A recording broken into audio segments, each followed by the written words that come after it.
మహాగణాధిపతయే నమః. ఓం గురుభ్యో నమః. ఓం శ్రీమాత్రే నమః. పరమేశ్వర స్వరూపమైనటువంటి జ్యోతిష, వాస్తు మరియు ఇతర అనేకమైనటువంటి శాస్త్రములను మనకు అందించినటువంటి మహర్షులకి నమస్కారం. హయగ్రీవ హయగ్రీవ హయగ్రీవేతియో వదేత్ తస్య నిస్సరతే వాణి జహ్నుగన్యా ప్రవాహవత్. అరుణాం కరుణాతరంగితాక్షీం ధృతపాశాంకుశపుష్పబాణచాపాం అనిమాదిభిరావృతాం మయూకైః అహమిత్యేవ విభావయే భవానీం. శ్రీమాత్రే నమః. ప్రేక్షకులందరికీ కూడా ఆ యొక్క లలిత అమ్మవారి యొక్క అనుగ్రహం పరిపూర్ణంగా కలగాలని మనస్ఫూర్తిగా కోరుకుంటూ ఈరోజు మనం చెప్పుకోబోయేటువంటి టాపిక్ ఏదైతే ఉందో, మనకి ఫైనాన్షియల్గా కానీ ఏదైనా ఒక అదృష్టపరంగా కానీ కలిసి వచ్చే ముందు ఎటువంటి సంకేతాలు మనకి గోచరిస్తాయి. అది జనరల్గా కొంత ఉంటుంది, అందరికీ ఉండేటువంటి సంకేతాలు కొన్ని ఉంటాయి. అలాగే స్పెసిఫిక్గా లగ్నం అంటే మేషలగ్నము లేదా మేషరాశికి స్పెసిఫిక్గా ఉంటుంది. అయితే ఇందులో మళ్ళీ నేను మీకు ఇంకో విషయం చెప్తున్నాను. ఇందులో మరలా మీ పర్సనల్ చార్ట్ పరంగా వేరేగా ఉంటుంది. అది మీ పర్సనల్ చార్ట్ పరంగా చూసుకోవాలి. ఇదేంటంటే అందరికీ కనబడేటువంటి జనరల్గా చెప్పేటువంటి విషయాలు అన్ని రాశుల వారికి. మీన లగ్నము, మీన రాశి, ఈ లగ్న రాశి వారికి గుర్తుపెట్టుకోండి. మీకు ఈ రాశిలో ఉన్నటువంటి నక్షత్రాలు పూర్వాభాద్ర 4వ పాదము, ఉత్తరాభాద్ర రేవతి. ఈ నక్షత్రాల వారికి ప్రధానంగా ఏదైనా ఒక అదృష్టం అంటే లైఫ్ టర్న్ అనేటువంటి జరగనుంది అన్నప్పుడు ఎటువంటి సంకేతాలు వస్తాయి చూసుకున్నట్లయితే, ఖచ్చితంగా మీకు జలము, క్షీరము, తెల్లటి గోవు తరచూ కనబడ్డము లేదా స్వప్నంలో రావడం జరుగుతుంది. గుర్తుపెట్టుకోండి. చంద్రుడు కూడా, ముత్యాలు, ఇలా కొన్ని చెప్పబడింది శాస్త్రంలో. అంటే జలము కానీ, పాలు కానీ, క్షీరం అంటే పాలు కానీ, ముత్యాలు కానీ, తెల్లటి వస్తువులు కానీ, తెల్లటి గోవు కానీ, నిండు చందమామ కానీ, అమావాస్య చందమామ కాదు, నెలవంక కాదు, గుర్తుపెట్టుకోండి. ఒక్కొక్కసారి రైజింగ్ మూన్ కొంతవరకు స్లోగా ఇస్తుంది. ఇవి ఎక్కువగా మీకు సందర్శిస్తూ ఉంటారు. అంటే అటువంటివి మీకు ఎక్కువగా జరుగుతూ ఉంటాయి. అలాగే శక్తి దేవత సంబంధించినటువంటి పూర్వజంలో చేసినటువంటి పుణ్యం యాక్టివేషన్ అయితే ఏమో జరుగుతుంది మీనం వారికి అంటే, భూమి మూలంగా ధనం వస్తుంది. గుర్తుపెట్టుకోండి. అంటే పాస్ట్ లైఫ్లో నరసింహస్వామి భక్తుడు అనుకోండి అతను. అంటే ఇది సందర్భం వచ్చింది కాబట్టి చెప్తున్నాను మీకు. ఒక వ్యక్తి హైదరాబాద్లోనే శివార్లో ఉంటారు. ఆయన పేరు అది రివీల్ చేయడం కరెక్ట్ కాదు. అతను కంటిన్యూస్గా, అంటే ఇంట్లో వాళ్ళు చిన్నప్పటి నుంచి ఏమీ చెప్పకపోయినా తెలియకుండా నరసింహస్వామి అంటే ఆకర్షణ. అతనికి నరసింహస్వామి అంటే ఇష్టం, అంతే. ఎందుకు ఇష్టము ఏంటనేది ఆయనకి అర్థమయ్యేది కాదు. ఎక్కడ నరసింహస్వామి అనేది వెళ్ళిపోయేవాడు ఆయన. అయితే వీళ్ళకి ఊర్లో కొంత పొలం ఉండేది. ఆ పొలంలో ఎవరికో ఏదో కవులకి ఇస్తే ఆ పేపర్లు సరిగ్గా లేకపోవడం వల్ల కొన్ని రోజులకు వాళ్ళు ఆక్యుపై చేసుకోవడం జరిగింది దాన్ని. ఇది మాదే అని చెప్పిన ఏదో దొంగ పత్రాలు సృష్టించడం, ఇట్లాంటివన్నీ జరిగింది. అయితే అది ఇతనికి ఒక యుక్త వయసులో ఉన్నప్పుడు జరిగింది. వీళ్ళ ఫాదర్ దాని మీద ఏదో కేసు వేయడం జరిగింది. దాని గురించి జరుగుతూ ఉండేది, కోర్టు కేసులు జరుగుతూ ఉండేది. అప్పటి వరకు తన లైఫ్ ఏదో తండ్రి గారికి తాతగారి యొక్క ఆశ ఏదో కొద్దిగా ఉంది, అది కాస్త కేసుల్లో ఉంది. తండ్రి గారు ఏదో ఒక చిన్న ఉద్యోగం, ఈయన కూడా ఏదో ఒక చిన్నపాటి ఉద్యోగం చేస్తూ ఆశతో ఉండేవాడు. అదేదో వస్తే బాగుంటుంది కదా, కొంచెం ఒక మంచి ఇల్లు కట్టుకోవచ్చు చక్కగా. అంటే ఇతనికి ఏదో వ్యాపారం ప్రారంభించాలని ఉండేది మొదటి నుంచి కూడా. వ్యాపారం ప్రారంభించవచ్చు, ఎన్ని రోజులు చేస్తాం, ఈ 30-40 వేలు శాలరీలు అన్నట్టుగా ఉండేది అతనికి. అయితే ఇతను నరసింహస్వామి టెంపుల్స్కి వెళ్తూ ఉండేవాడు. ఒకరోజు సడన్గా నరసింహస్వామి యొక్క అవతారం స్వప్నంలో గోచరించింది. అది కూడా ఎలా గోచరించింది చూడండి, ఎంత విచిత్రంగా ఉంటాయి. నదిలో నుంచి ఆ విగ్రహాన్ని ఇలా బయటికి తీస్తున్నట్టుగా ఉంటాయి చూసారు ఒక్కోసారి, అలాంటిది గోచరించింది.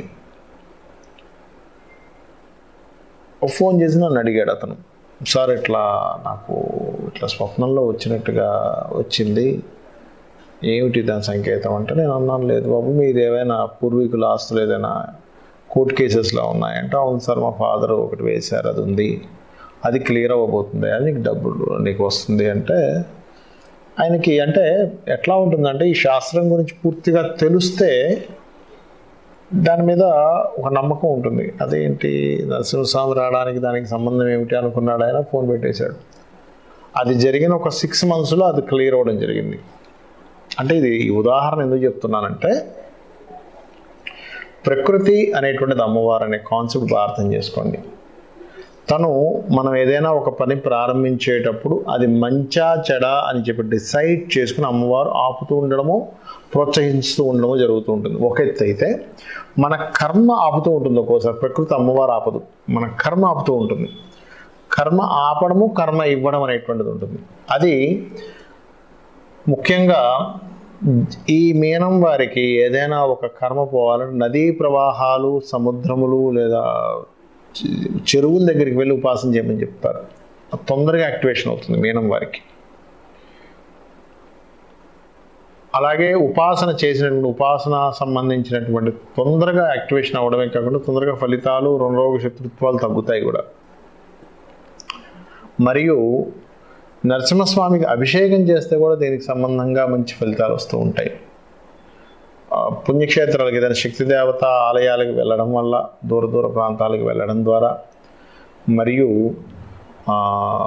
వ్యాపార సంబంధంగా మీ యొక్క జీవిత భాగస్వామి ఏదైనా వ్యాపారం ప్రారంభిస్తున్నాడు అనేటువంటి ఏదైనా ఆలోచనలు మొదలుపెట్టినప్పటి నుంచి కూడా మీకు కొంతవరకు లైఫ్ టర్న్ అవ్వడం అనేటువంటిది జరుగుతుంది.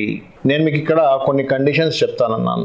ఏమిటా కండిషన్స్ అంటే, ఒకటి గుర్తుపెట్టుకోండి, ఇప్పటి వరకు మనం చెప్పినటువంటిది రాశిపరంగా లేదా లగ్నపరంగా అందరికీ జరిగేటువంటి జనరల్గా. కానీ మీ జన్మజాతకంలో మీకు అదృష్టాన్ని కలిగించేటువంటి గ్రహాలు ఎవరయ్యారని స్పెసిఫిక్గా ఉంటుంది. అదేంటంటే లగ్నం చెప్పారు కదా వాళ్ళే అవుతారు అనుకుంటారు. కాదు. ఎందుకు అవ్వరు అంటే, వాళ్ళు ఒక్కొక్క గ్రహము, ఉదాహరణకి మేషలగ్నానికి శని భగవానుడు దశమ లాభాధిపతి. ఆ దశమ లాభాధిపతి మేషంలో ఉంటే ఒక ఫలితం, వృషభంలో ఉంటే ఒకటి, మిథునంలో ఒకటి, కర్కాటకంలో ఫలితాలు మారుతూ ఉంటాయి. పోనీ అక్కడ ఉన్నప్పుడు ఆ ఫలితం ఇస్తుందంటే అది ఎవరితో కలిసిందో, మళ్ళీ బుధుడితో కలిసాడా, శుక్రుడితో కలిసాడా, రవితో కలిసాడా, చంద్రుడితో కలిసాడా అనేది దాని మీద మార్పు ఉంటుంది. నక్షత్రం వల్ల మార్పు ఉంటుంది. అది ఉన్న నక్షత్రం, అది ఏ నక్షత్రం మీద ఉంది, అది నవాంశలో ఫలాన్ని ఇచ్చేటువంటి ప్రదేశంలో ఎక్కడ పడింది నవాంశలో అనేటువంటివి స్పెసిఫిక్గా ఉంటాయి. అంటే నాట్ ఓన్లీ శని, ఈ నవగ్రహాలన్నీ కూడా.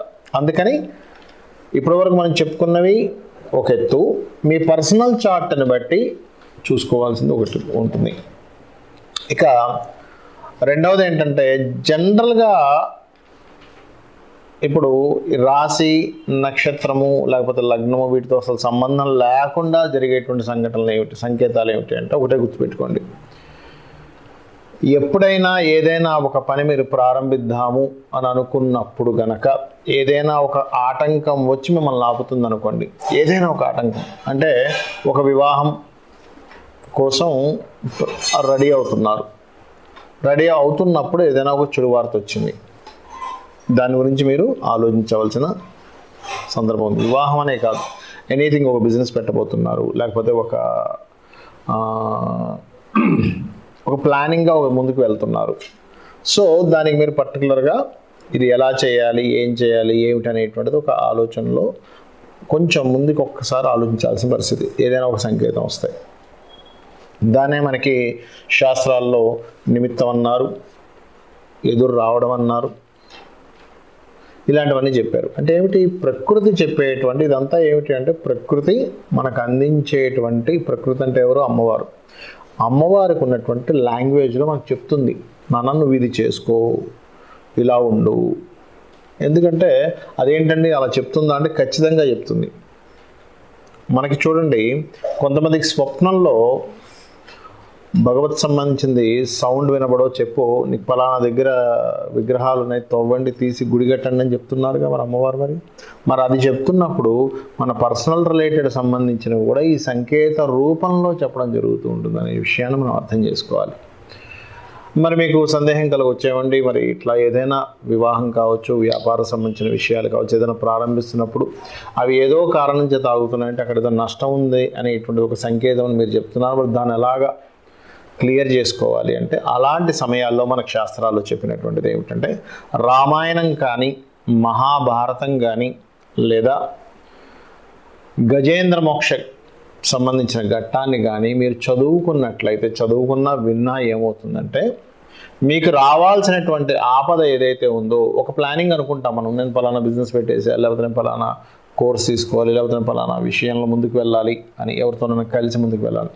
అలాంటి సందర్భంలో మీరు గనక ఆటంకాలు కలుగుతున్నాయి, కానీ ఆటంకం ఎందుకు కలుగుతుంది, అసలు ఏంటి సంకేతాలని మీకు అర్థం కావట్లేదు, ఒక క్లారిటీ రావాలి. అలాంటి సందర్భంలో రామాయణం, మహాభారతం, గజేంద్ర మోక్షం, లలితా సహస్రనామాలు విన్నా, లేదా విష్ణు సహస్రనామాలు ఒక్కసారి చక్కగా ధ్యానంలో కూర్చొని మీరు విన్నా ఏమవుతుందంటే, మీకు ఏదైతే మీరు స్టెప్ వేయబోతున్నారో, ఇంకా కూడా ఉంది ఏంటి, ఇష్టదైవం, రోజు ఇష్టదైవానికి పూజ చేస్తూ ఉంటారు. ఆ పూజలో ఒక్కసారి కూర్చొని, స్వామి ఏమిటి నాకు ఇదేం అర్థం కావట్లేదు, నేను దీనికి ముందుకు వెళ్ళనా వద్దా, ముందుకి నేను అడుగు వేయడం వల్ల ఏమైనా ఇబ్బంది ఉందా, లేకపోతే దాన్ని విరమించుకొని వెనక్కి రావడమే మంచిదా అని చెప్పి మీరు కనుక ప్రశ్నించుకున్నట్లయితే, ఖచ్చితంగా దానికి సమాధానం ఒక క్లారిటీతో వస్తుంది. అంటే మీకు కనబడేటువంటి నిమిత్తాలు క్లారిటీ ఉండాలని లేదు ఒక్కోసారి, ఎందుకంటే అది దాని మీద స్టడీ చేస్తేనే అర్థమవుతూ ఉంటుంది, కాబట్టి ఈ రకంగా తెలుస్తుంది. అలాగే ఒక్కొక్కసారి ఏం జరుగుతుంటుందంటే, ప్రతిసారి ఆటంకం కలుగుతున్నప్పుడు ప్రతిసారి ఇబ్బంది కలగాలని రూల్ ఏం లేదు. ఒక్కొక్కసారి మీరు అది చేయడం వల్ల మీ కర్మ తొలగిపోతుంది, అలాంటప్పుడు కూడా ఆటంకం జరుగుతుంది. అలాంటప్పుడు కూడా మీరు కనుక ఒక్కసారి లలిత చదువుకొని ప్రారంభించినట్లయితే మీ ప్రారంభ కర్మ ఆపుతూ ఉంటుంది. అంటే చిన్న ఉదాహరణ ఎలా అంటే, ఒక వ్యక్తికి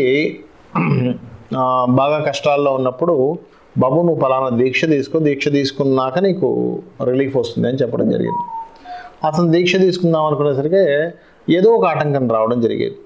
అయితే నేను ఏమన్నానంటే, లేదు లేదు, నువ్వు కర్మ, నీ యొక్క ప్రారంభ కర్మ నిన్ను ఆపుతుంది, దీక్ష తీసుకుంటే క్లియర్ అవుతావు, కాబట్టి దీక్ష తీసేసుకో అంటే. ఇక్కడ నాకు అర్థమైన విషయం ఏంటంటే, మనం ఏదైనా గ్రహ సంబంధించిన, దేవతా సంబంధించినటువంటి చేసుకుంటే క్లియర్ అవుతుంది అని అన్నప్పుడు ఆటంకాలు వస్తూ ఉంటాయి.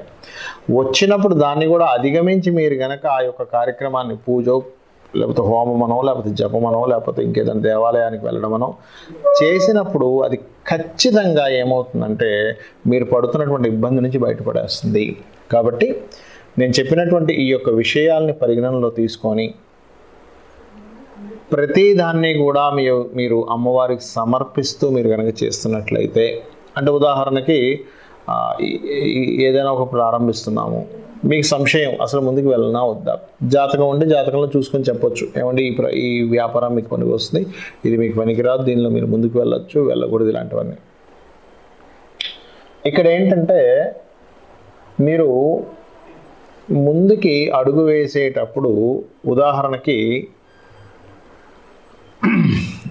ఈ రకంగా సంశయిస్తున్నారు, ప్రతి అడుగు వేసే ప్రతిదీ కూడా ఒక్కసారి అమ్మవారిని స్మరించుకుంటూ, స్వామి నీదే బాధ్యత అనుకుంటూ వెళ్తే కూడా మీరు ఎక్కడ వెళ్ళి ఇబ్బంది పడాలో అక్కడ వెళ్ళనివ్వకుండా స్వామివారు, అమ్మవారు చూసుకుంటారు. కాబట్టి ఈ యొక్క విషయాల్ని పరిగణనలో తీసుకొని కండిషన్స్ పాటించండి. శ్రీమాత్రే నమః.